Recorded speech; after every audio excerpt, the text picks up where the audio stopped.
আসসালামু আলাইকুম ওয়া রাহমাতুল্লাহি ওয়া বারাকাতুহু। নাহমাদুহু ওয়া নুসাল্লি আলা রাসূলিহিল কারীম।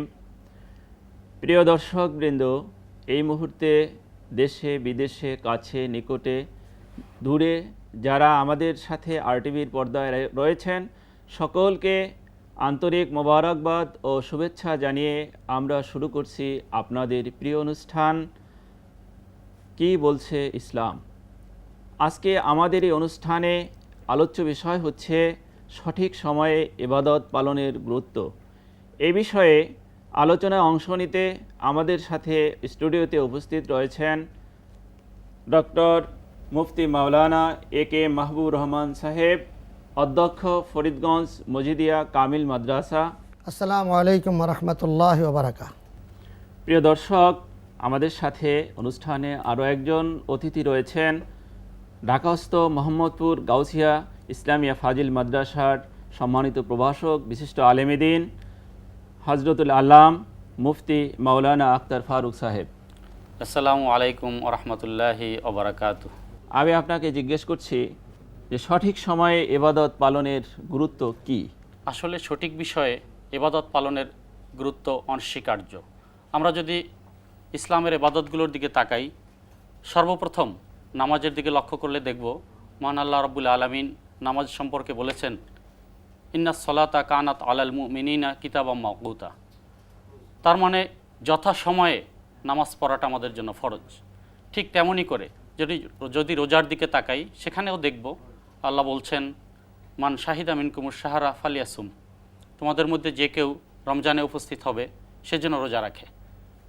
ঠিক একই রকম করে আমরা দেখতে পাচ্ছি হজের ব্যাপারে আল্লাহ বলতেছেন, আল হাজ্জু আশহুরুম মালুমাত, অর্থাৎ হজ হচ্ছে সুনির্দিষ্ট কয়েক মাসে। ঠিক তেমন জুমার নামাজের ব্যাপারে আল্লাহ বলতেছেন, ইদা নুদি আলি সলাতে মি ইয়াউমিল জুমা ফাসাউইলা জিক্রিল্লাহ, হে মোমিনগণ, যখন তোমাদেরকে নামাজের জন্য পবিত্র জুমার দিনে নামাজের জন্য আহ্বান করা হয়, তখন তোমরা সব কিছু ছেড়ে, ব্যবসা বাণিজ্য বেচাকেনা সব কিছু ছেড়ে নামাজের জন্য ছুটে আসো। ঠিক এখানেও এই নামাজের ব্যাপারটা, জুমার নামাজের সময়টা নির্দিষ্ট করে আল্লাহ রাব্বুল আলামিন নির্দিষ্ট দিনের ব্যাপারে বলে দিয়েছেন। হুজুর, আপনি বলুন যে সময় মতো যদি ইবাদত না করা হয় সঠিক সময়ে, তাহলে সেক্ষেত্রে কি ক্ষতি সম্মুখীন আমাদেরকে হতে হবে, বা ইবাদতকারীকে কি ক্ষতির সম্মুখীন হতে হবে? নাহমাদুহু ওয়া নুসাল্লি ওয়া নুসাল্লিমু আলা রাসূলিহিল কারীম ওয়া আলা আলিহি ওয়া আসহাবিহি ওয়া আউলিয়া উম্মতি আজমাইন, আম্মা বাদ। অত্যন্ত গুরুত্বপূর্ণ একটি বিষয় আপনি প্রশ্ন করেছেন। নামাজের কথায় বলি, সময় মতো যদি নামাজ আদায় না করা হয় তাহলে নামাজই হয় না। ঈদের দিনে ঈদের নামাজ না পড়লে ঈদের নামাজ হবে না। সারা বিশ্বে ঈদের নামাজ হচ্ছে, আর যদি আমি সেই সময় ঈদের নামাজ না পড়ি আর পরের দিন পড়ি, তাহলে ঈদের নামাজ আদায় হবে না। তদ্রূপভাবে শবে কদরের নামাজ সারা বছর মানুষ অপেক্ষা করে। মাহে রমজানে শবে কদর আসবে, সারা রাত নামাজ পড়বে, ইবাদত করবে, কিন্তু শবে কদর যদি নির্ধারিত সময়ের মধ্যে না হয়, তাহলে তার এই নামাজ শবে কদরের নামাজ হবে না। শবে বরাতের নামাজ শবে বরাতের রাত্রেই হতে হবে, অন্য সময় আদায় করলে তা হবে না। তদ্রূপভাবে রোজার কথাই বলছি, যদি রোজা আপনি পালন করেন, আপনি যথাসময়ে রোজা শুরু না করলে আপনার রোজা বাদ পড়ে যাবে। এখন আমাদের সমস্যা হলো প্রথমটি বাদ পড়ে যাবে। এই জন্য প্রথমটি বাদ পড়লে কি হবে, পরে যদি আপনি একদিন বাড়ান, সেদিন ঈদের দিনে রোজা রাখা হারাম, সেদিন রোজা রাখতে হবে। হজের ব্যাপারটি তাই, ইয়াউমুল আরাফাতে হজ হচ্ছে 9 জিলহজ। ওই দিন যদি হজের আরাফার ময়দানে কেউ হাজির না হতে পারে, তার হজ হবে না। কোরবানিও তাই নির্ধারিত দিনে, ইয়াউমুল ঈদ যেদিন 10ই জিলহজ, ওদিন কোরবানির দিন, সেদিন কোরবানি করবে। যদি না পারে তাহলে 11 এবং 12 তারিখ পর্যন্ত। এখন সারা ওয়ার্ল্ডে যেদিনে শুরু হলো, ইয়াউমুল আরাফা যেদিন শুরু হলো, সেদিন থেকে হিসাব যদি করি, তাহলে সঠিক সময়ে কোরবানি করা যাবে। এভাবে যে কোনো ইবাদত যদি আমরা করতে যাই, সুনির্ধারিত সময়ে নামাজ আদায় করতে হবে। যদি আমরা সূর্য উদয়ের পরে পড়ি না, সঠিকভাবে পালন হবে না। এবং রাসূল পাক সাল্লাল্লাহু আলাইহি ওয়াসাল্লামের যে সুস্পষ্ট হাদিস, ইয়াউমুল আরাফা, তোমরা রোজা রাখো। যারা হাজী সাহেবরা আরাফার ময়দানে থাকবেন, তাদের জন্য রোজা সুন্নত নয়, কারণ তারা আল্লাহর মেহমান। আর বাহিরে যারা আসে তারা ইয়াউমুল আরাফাতে রোজা রাখবে, ওই পরের দিন রোজা রাখলে সেই রোজাটি পালন হবে না। তাহলে হুজুর, আমরা বলতে পারি যে প্রথম যে ক্ষতিটা আসে, সবচেয়ে গুরুত্বপূর্ণ যে ক্ষতিটা আছে, যে সঠিক সময়ে ইবাদত পালিত না হলে সে ইবাদতটা আসলে সহি হয় না, শুদ্ধ হচ্ছে না। যেমন ফজরের আগে অক্ত শেষ হয়ে গেল, বা জোহরের অক্ত এখন হয়নি, বেলা 11টা বা 10টা 9টা সে সময় আমি জোহরের নামাজ পড়লে আদায় সেটা হবে না। আদায় হবে না। আবার তেমনি মাগরিবের নামাজ সূর্য অস্তের 1 ঘন্টা পরে যে আমি পড়লাম, তাহলেও সেটা আদায় হবে হবে না, না। আদায় হবে না। এই কিছুদিন আগেই আমাদের থেকে পবিত্র মাহে রমজান এবং ঈদ উল ফিতর বিদায় নিল। সেখানে আমরা দেখলাম যে সারা বিশ্বে যেদিন বিশ্বের 182টি দেশে যেদিন পবিত্র ঈদ উল ফিতর উদযাপিত হলো, আমাদের এই প্রিয় মাতৃভূমি বাংলাদেশে আমরা তার একদিন পরে ঈদ উল ফিতর উদযাপন করলাম। আসলে এটা, এই যে একদিন পরে ঈদ উল ফিতর উদযাপন করা, একদিন পরে রোজা শুরু করা, এটা আমাদের দেশে একটি রেওয়াজে, রসমে পরিণত হয়েছে। তো এটা কোরআন ও হাদিসের আলোকে, ফিকের আলোকে কতটুকু বিশুদ্ধ, এই বিষয়ে আমি আলোচনা করার জন্য অনুরোধ করছি আমাদের মঞ্চে উপস্থিত জনাব মুফতি মাওলানা আক্তার ফারুক সাহেবকে। আপনি কোরআনের আলোকে বলুন যে এটা আসলে শুদ্ধতা বিশুদ্ধতা কি। ধন্যবাদ। আসলে একটি গুরুত্বপূর্ণ বিষয় বলেছেন। সঠিক সময়ে ইবাদত সম্পর্কে আমরা জানলাম। তো আমরা লক্ষ্য করছি সারা বিশ্বে একই সময়ে ঈদ উদযাপিত হচ্ছে না, একই সময়ে কোরবানি হচ্ছে না, এমনকি ইসলামী শরিয়ার সাথে সংশ্লিষ্ট বিভিন্ন ইবাদত বা বিভিন্ন পর্বগুলো একই সময়ে একই তারিখে পালিত হচ্ছে না। তো আমরা পবিত্র কালামে পাকের নির্দেশনায় দেখতে পাচ্ছি আল্লাহ রাব্বুল আলামিন বিশেষ করে চান্দ্র মাস সম্পর্কে যে কথাটি বলেছেন, আউযু বিল্লাহি মিনাশ শাইতানির রাজিম, ইয়াসআলুনাকা আনিল আহিল্লা কুল হিয়া মাওয়াকিতু লিন-নাসি ওয়াল হজ্জ। হে রাসূল, লোকেরা আপনাকে চন্দ্র মাসের নতুন চাঁদসমূহ সম্পর্কে জিজ্ঞাসা করে, আপনি বলে দিন এগুলো হচ্ছে সময় নির্ধারক সকল মানুষের জন্য এবং হজের জন্য। তো এখানে একটি বিষয় আমরা লক্ষ্য করছি, আল্লাহ বলছেন, হে রাসূল, লোকেরা আপনাকে নতুন চাঁদসমূহ সম্পর্কে জিজ্ঞাসা করছে, তো এগুলো আপনি বলে দিন এগুলো সারা বিশ্বের মানুষের জন্যই সময় নির্ধারক। লিন্নাসে আমরা দেখতে পাচ্ছি এখানে লিন্নাসের যে আলিফলামটি রয়েছে, আরবি ব্যাকরণের পরিভাষা অনুযায়ী আলিফলামটি আলিফলামের জেন্সি, আলিফলামের জেন্সি মানে জাতিবাচক।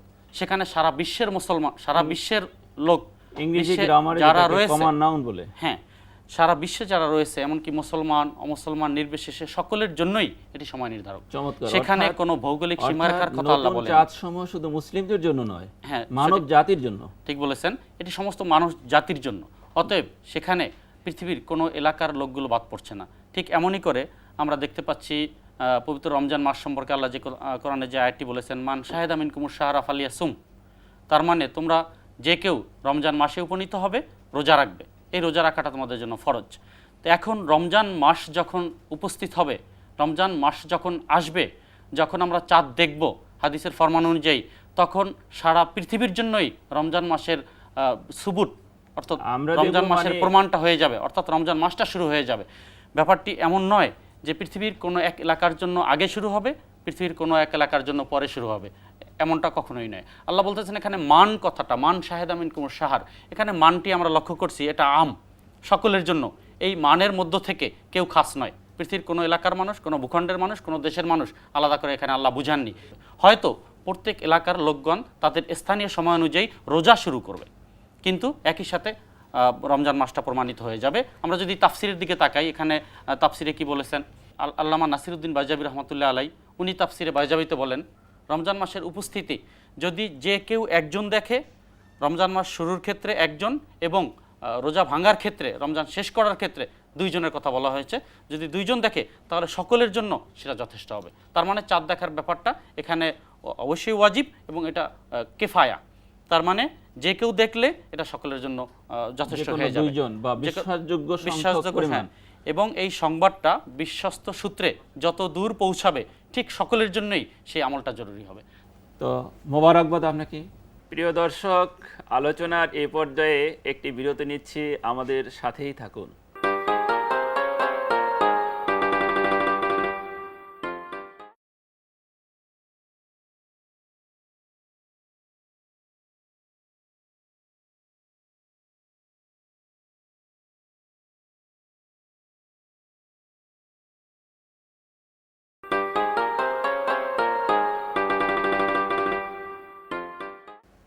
প্রিয় দর্শক, আমাদের সাথে থাকার জন্য ধন্যবাদ।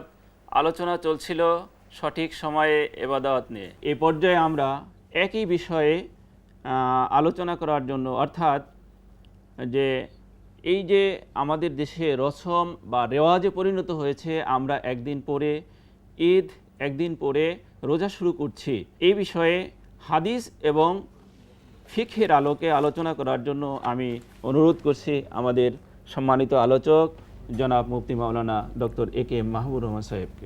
জাকারা রমাদান ফকাল লা তাসুম হাত্তা তারাউল হেলাল ওলা তুফতুর হাত্তা তারাউহু ফাইন গুম্মা আলাইকুম ফাকদরুল্লাহ। আরেকটা হলো সুম লে রুইয়াতি ও আফতেরু লে রুইয়াতি, তোমরা চাঁদ দেখে রোজা রাখো, চাঁদ দেখে রোজা ভাঙো। চাঁদ দেখে এটা কি বলা ঠিক নাকি চাঁদ দেখার ভিত্তিতে? হ্যাঁ, সেটাই বলতেছি। লেরুইয়াতি, এখানে লেরুইয়াতি সম্পর্কে আমি নিজে না বলে আল্লামা গামারি বিশ্ববিখ্যাত মডার্ন ওয়ার্ল্ডের আপনার যিনি সকলের কাছে গ্রহণযোগ্য, তিনি বলছেন লেরুইয়াতি আই লে উজুদে হেলাল, লে উজুদে হেলালিহি ও তাহাক্কুকিহি, চাঁদের অস্তিত্ব আপনার কোথাও উদিত হয়েছে চাঁদ, এই সংবাদটি আসবাকের রুইয়া ফেকার পরিভাষা, সর্বপ্রথম দেখার ভিত্তিতে বেতারিকিম মোজেব, আমাদের বিশ্ববিখ্যাত ফেকা গ্রন্থ দরুল মুখতার বলেন, কাজী খান বলেন, আমাদের হেদায়া বলেন, আমাদের ফথুল কাদির বলেন, যত হাদিসে ফেকার গ্রন্থগুলো আছে এই হাদিসের ব্যাখ্যাকরণে ফতুয়া দিয়েছেন যে দুইটি শব্দ আসবাকর রুইয়া সর্বপ্রথম দেখার ভিত্তিতে এবং বেতারিকিম মোজেব গ্রহণযোগ্য সূত্রে সংবাদটি পেলেই রোজা ফরজ হয়ে যাবে।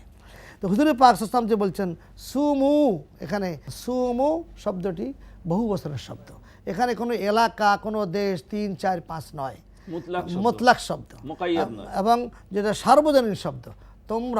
তোমরা সবাই, বাংলাদেশ, ইন্ডিয়া, পাকিস্তান আলাদা নয়, সুমু, চাঁদ দেখার সংবাদ পাওয়া গেল, সংবাদটি বিশ্বাসযোগ্য হলো, তখনই তোমরা রোজা শুরু করে দিতে হবে। হুজুর পাক সাল্লাল্লাহু আলাইহি ওয়াসাল্লাম কোথাও চাঁদ দেখার খবর পাচ্ছেন না, কি করবেন? এমন সময় অনেক দূর থেকে সাহাবী এসে বলতেছে, ইয়া রাসূলুল্লাহ ইন্নী রাআইতুল হেলাল, আমি চাঁদ দেখেছি। সে অনুযায়ী বলে, ইয়া বেলাল আযান, আজান দাও মানে জানিয়ে দাও, রোজা শুরু হয়ে গেছে। ঠিক একইভাবে আল্লাহর হাবিব 29 আপনার রমাদান চাঁদ দেখছেন না কোথাও, যেহেতু আকাশ মেঘলা, অনেক দূর থেকে হাদিসে আসছে মিনাল মাগরেব, অনেক দূর মানে পশ্চিম এলাকা থেকে ঘোড়সাওয়ার এসে বলতে, ইয়া রাসূলুল্লাহ ইন্নী রাআইতুল আপনার হেলালা, আমি নতুন চাঁদ দেখেছি, ঈদের চাঁদ। আল্লাহর হাবিব ওই সাহাবীর সাক্ষীতে বলল, ইয়া বেলাল আযান, আজান দিয়ে আমরা জানিয়ে দাও আগামীকাল ঈদ। আরেকটা হাদিসে আছে যে হুজুর পাক সাল্লাল্লাহু আলাইহি ওয়াসাল্লাম চাঁদের কোনো সংবাদ পেলেন না, রোজা রাখলেন, রাত্র চলে গেল, তারপরে আপনার সকালবেলা চলে গেল, দুপুরের দিকে একটি কাফেলা এসে বলল, ইয়া রাসূলুল্লাহ আমরা তো চাঁদ দেখেছি। তখন তো হুজুর প্রশ্ন করলেন, আপনি কি মুসলমান? মিশকাত শরীফের 174 পৃষ্ঠা জি, সম্ভবত আপনি যে আপনি কি মুসলমান? মিশকাত শরীফের হ্যাঁ, আপনি মুসলমান, আপনি কি আমাকে রাসূল হিসেবে মানেন? হ্যাঁ, রাসূল হিসেবে মানি। তাহলে হে সাহাবারা জানিয়ে দাও আগামীকাল ঈদের নামাজ পড়বো। তাহলে হুজুরের কৌল, হুজুরের কথা এবং কাজ দ্বারা প্রমাণিত হলো যে যেখান থেকে সংবাদটা পাওয়া যাক, সংবাদটি যদি গ্রহণযোগ্য হয় সেটাই অবশ্যই মানতে হবে, এটা ওয়াজিব। আল্লাহর হাবিব বলেন, এই সাক্ষীর ভিত্তিতেই বললেন রোজা ছাড়ো। হাজার হাজার সাহাবায়ে কেরাম রোজা রাখা অবস্থায় আদেশ দিলেন যে এখন রোজা ভেঙে ফেলো, আমরা আগামীকালকে পরের দিন প্রভাতে আমরা ঈদের নামাজ পড়বো। যেহেতু সংবাদটা দুপুরের পরে ছিল, এই জন্য আল্লাহর হাবিব আদেশ দিলেন যে আমরা পরের দিন সকালে ঈদের নামাজ পড়ব। আর আজকে নতুন চাঁদ দেখার সংবাদ, এটা আমরা সারা ওয়ার্ল্ডে পৌঁছে দিতে পারছি মাত্র 3 সেকেন্ডে বা 1 মুহূর্তে আমরা বলতে পারি। তাহলে যেখানে রাসূলুল্লাহ সাল্লাল্লাহু আলাইহি সাল্লাম 18 ঘন্টা পরের সংবাদ গ্রহণ করেছেন, সেখানে আমরা আজকে 3 সেকেন্ডের ব্যবধানে সংবাদটা গ্রহণ করতে রাজি নই। আসলে এটা কতটুকু যুক্তিযুক্ত? না, আসলে এটা যুক্তিযুক্ত এই জন্য নয়, এই হাদিসের দলিল নিয়েই, হুজুরে পাক সাল্লাল্লাহু আলাইহি সাল্লামের কথা এবং কাজকে দলিল নিয়েই ইমাম আযম আবু হানিফা রাহমাতুল্লাহ আলাইহি, ইমাম মালিক রাহমাতুল্লাহ আলাইহি, আহমদ হাম্বল রাহমাতুল্লাহ আলাইহি, 3 জন ইমামের মুত্তাফাক একত্রিত ফতোয়া হলো সারা বিশ্বের যেখানেই রোজা রাখা চাঁদ দেখা যাবে, সংবাদটি পাওয়ার সাথে সাথে আমল করতে হবে। যেখানে আপনি দেখেন আল ফিক আলা মাযাহিল আরবা, বিশ্ববিখ্যাত ফেকার গ্রন্থ, ওনাদের সে ফতোয়াটাকে কনসাইজ করে আনছেন, ইজা সাবাতা রুয়াতুল হেলাল বেকাতরিম মিনাল আক্তার ওয়াজাবা সাওম আলা সাইরিল আক্তার লা ফারকা বাইনাল কারিবি মিন জিহাতি সুবুত ওয়াল বাইদ ইজা বালাগা মিন তারিকি মুজিব লিস-সাওম লা ইবরাতা বিইখতিলাফিল মাতলাল হেলাল মুতলাকান ইনদা সালাসাতি মিনাল আইম্মা। 3 জন ইমামের রায় হলো, যদি বিশ্বের যে কোনোখানে, যদি যে কোনো প্রান্তে, দূরে বা কাছে, মিন জিহাতি সুবুত ওয়াল বাইদ, লা ফারকা বাইনাল কারিব ওয়াল বাইদ, জি। নিকটবর্তী বাংলাদেশ, ইন্ডিয়া নয়, সারা ওয়ার্ল্ডে যেখান থেকে যদি সংবাদটা পাওয়া যায়, তাহলে তিনজন ইমামের সম্মিলিত ফতোয়া হলো যে এই সংবাদটি গ্রহণযোগ্য হলে আমল করতে হবে। আরেকটি কৌল বাদশাহ হারুন রশিদের সময় সারা মুসলিম ওয়ার্ল্ড, অনেক বিশ্ব এলাকা, সেখানে সংবাদ পৌঁছানো সব জায়গায় সম্ভব না হওয়ার কারণে ইমাম সাহেব বলছেন যে যতটুকু সংবাদ পৌঁছানো যায় এতটুকু এক হুকুম। এই ফতোয়াটি যথার্থ ছিল। তো আপনি তো মাজাহিবিল আরবা কিতাবের কথা বললেন, জি।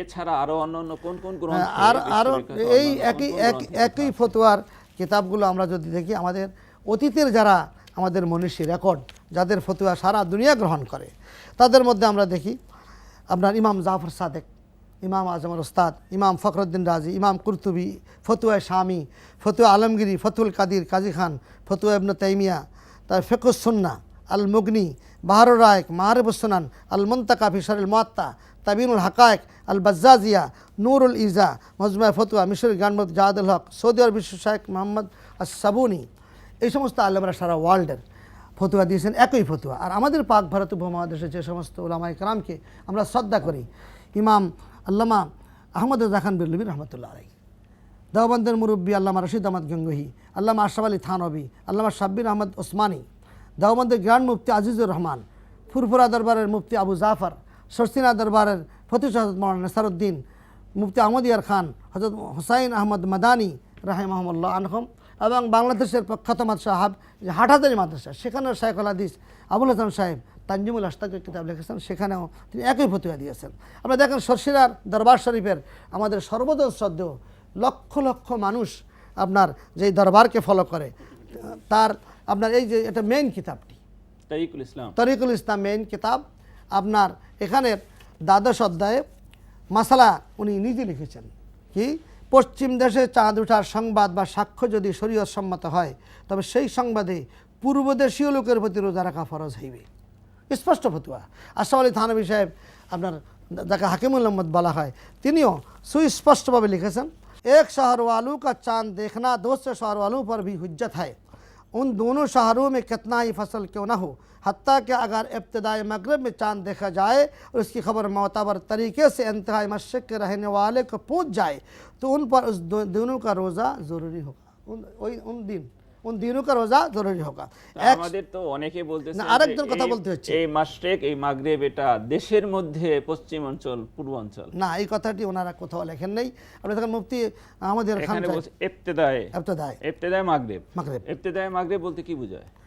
আপনার পশ্চিম দেশের প্রান্ত, মানে পাশ্চাত্যের একেবারে শুরু, শুরু, আর ইন্তেহায়ে মাগরিব মাগরিব মানে জাপান পর্যন্ত একেবারে